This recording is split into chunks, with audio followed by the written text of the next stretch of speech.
Yo, what is up, guys? Welcome back to the channel. I hope everyone is having a wonderful day. Let's hop right into the gameplay. So today I am bringing you guys some more Black Ops 4 gameplay, and I am running my VMP class setup that I use whenever I am playing against parties, and we end up doing some work. We end up doing some work, guys. Now, it's not 100 kills like my previous Black Ops 4 upload, but it is pretty darn close. We end up dropping 95 kills, 7 deaths in regular kill confirmed, and I think that is pretty sweet, especially when you're playing against parties. So I really do hope you guys enjoy. You know, I thought about sitting here and doing a voiceover commentary, but in all honesty, I feel like the gameplay will speak for itself. I am sad though that my commentary won't be in this video, like my actual in-game commentary, because once again I had music playing in the background, and while I was editing the video I was like, yeah, I can't really have my commentary go through, or else it's gonna have copyrighted music, and you know how that goes. YouTube will give me a copyright strike for that, so I can't have you guys hear my actual in-game commentary, which, you know, it is what it is. So I'm giving you guys this slight voiceover for the next couple minutes, and I'll try to explain what's going on and see if there's anything that I might need to explain, like my class setup. I guess I'll go through that real quick. It's basically the same class setup I run all the time with my perks. I'll either run Flak Jacket, Scavenger, Dead Silence, I run Ghost, sometimes not sometimes, but a lot of times I will have on Cold-Blooded, because the streaks, I like to be outside a lot, and if I don't have on Cold-Blooded, I'm gonna get killed by every aerial streak that shows up, plus the other things on the map, like the seeker drones, the dogs, and all this other stuff will just attack me because I am always moving around. As you guys can see, I move from one spawn to the next, and as soon as it flips, I'm back mid-map and I move out again. So that's the reason why I have on Cold-Blooded. I keep Ghost on because I'm always in lobbies with parties, and if I'm always playing against parties, they're always calling in UAVs. So if my teammates are dying and I'm the only person left, then obviously they're gonna come for me. So it just makes sense to have Ghost on so that I can move a little more freely around the map. Now, Ghost doesn't work 100% of the time. A lot of time you'll stop for just a millisecond and you'll blip on the radar and they'll just all come rushing at you. So, you know, it gives me a little bit of freedom, but not too much. Now, Dead Silence, we all know Dead Silence is a must. Everybody runs Dead Silence for the most part, so that they can move around the map without being heard by everybody with a decent headset. So there's that. And Scavenger, as you guys know, is just so I can keep ammo in my gun at all times, because I don't mind picking up other people's weapons. It's just sometimes you pick up someone's weapon and what they have on it is like, bro, what are you doing? Like, they'll have the weirdest sight, or they'll have like the weirdest attachments that don't really make any sense for the weapon that they have. Like, they'll have a submachine gun with like a scope on it so they can get long range kills, and I'm like, if you're going for camos, long range camos, long shots, whatever you want to call them, go to hardcore real quick, get your long shots, and then hop back on over to core. But if you're using a class up like that in core, I don't really get it. It kind of just leaves me scratching my head. Oh my gosh, this person almost had me hiding in the corner. That's crazy. Now, as for the VMP itself, I normally just run the base VMP, either with extended mags or fast mags. That's it. I don't add any laser sights or stock or whatever other attachment there is for the VMP. I just use the base as is with a faster reload, and that's it. So a lot of you guys might be wondering, you know, what are you running? That's it. That is literally it, nothing else. So you don't really have to ask whenever you see my VMP class setup ever again, you know, hey, what are you running on VMP? No, that's it. The only time I will actually tell you guys different is if I'm going for some, I guess, gimmicky kind of class setup or weird class setup where I'm like, oh my gosh, you gotta try this for fun or whatever. Then I'll put some weird, maybe a sight or something on it, you know, or run around just hip firing or whatever it is that I find. But other than that, if it's just a regular gameplay, that's all I run. Now, there was something else I was going to talk about. It wasn't the score streaks, it wasn't the VMP, and it wasn't my perks.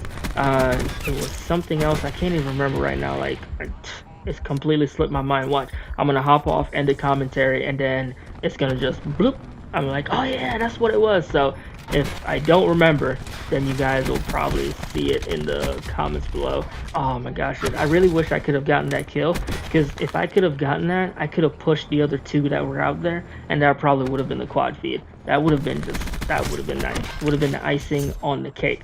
But right after this gameplay, there are two other gameplays. One where I go 84-3, and then another where I go 84-2. So yeah, really do hope you guys stick around for that. I don't think I'm gonna like talk over the other two. I'm just gonna have music playing in the background. Oh, look at this. Look at this. Look at that hip fire on the VMP. It is so bad. That's why I would recommend laser sight. I don't run it personally because I don't hip fire with the VMP that often, but if you're someone who hip fires a lot, then yeah, I would actually recommend running laser sight, and I do believe there is laser sight for it. So yeah, I would definitely go and run that if you're someone who likes to just jump around corners hip firing, or slide into a room hip firing, or whatever it is. So yeah, I'm really trying to remember what I was gonna tell you guys. I really can't remember for the life of me. Oh my gosh, like it is completely slipping my mind, but we're just gonna move on. It'll come to me eventually. Maybe you guys will hear me mention it in the next video, or maybe I'll put it in the comments below. But the game is coming to a close, and you guys will see teammates gonna grab the last tag, and there we go. 95-7 in regular, kill confirmed, playing against parties with my VMP class setup. Oh, that's what I was going to tell you guys. It was about my gear. So normally, if I'm playing against a party, a large party, anything above a 3-man, I will go ahead and run acoustic sensor. If it's a 3-man or less, excuse me, I will go ahead and run just my normal stim shot. Or if I'm feeling froggy, I'll run ComSec. Stim shot is really nice because I like to heal. You know, I like to just run out there, challenge. Shouldn't have challenged this. That was really bad. That was an ego challenge for, like, yeah, that was terrible. Alright, I was gonna say an ego challenge of the century, but no, I've seen actually worse ego challenges than that, where people are challenging entire, like, groups of people just standing out in the middle of the map, just jumping out there. Like, yeah, that was a bad ego, but it wasn't the ego of the century. So yeah, back to the gear. So acoustic sensor, and when I'm running against like 3-mans above, well, when I'm running against parties above like a 3-man, or including 3-man and above, or I'll run my stim shot and ComSec if I'm just playing normally. Mostly stim shot. It just keeps me in the fight, and it keeps me moving around the map. I love moving around the map. I hate sitting still. It's just not my play style. This man almost had us. Almost. They have a tac deploy over there. That's why I backed up earlier, because I was like, man, if I can actually get my Tempest to load in right now, that would be so great, because then I could push out there and I could potentially get a feed. Almost got shot in my back. I thought they were still spawning over here. I was wrong. End up having to flipping. End up having to flip. I was like, man, that knifer's got to be around here somewhere. That's why I went around the corner like that. I went around super slow, because I was like, if this man comes blazing around the corner like they did at the start of the game, then I don't stand a chance. Even if I have the Tempest, I'm going to shoot him, and just before they go down, they're actually going to be able to melee me. I don't know if it's a glitch in the game or what, or if it's just how the Tempest gets people down, but if someone is running a melee and they are close enough to you, they can actually melee you before they go down. It's crazy. So I tend to stay away from melee running people whenever I have the Tempest out, because I know how that can turn out, and it can be pretty bad, especially if you're on a streak. Now, we end up not getting a nuke in any of these gameplays, but we do, once again, get some pretty decent kills and get some pretty nice streaks. So yeah, I'm gonna go ahead and hop off right now. I've been talking for like 9 minutes or something like that, and the rest of the games, or videos, gameplays, and all that good stuff that are gonna play, I will have some music as always in the background. So hope you guys enjoy, and I will catch you guys in the next upload. Peace out.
Mission objective, green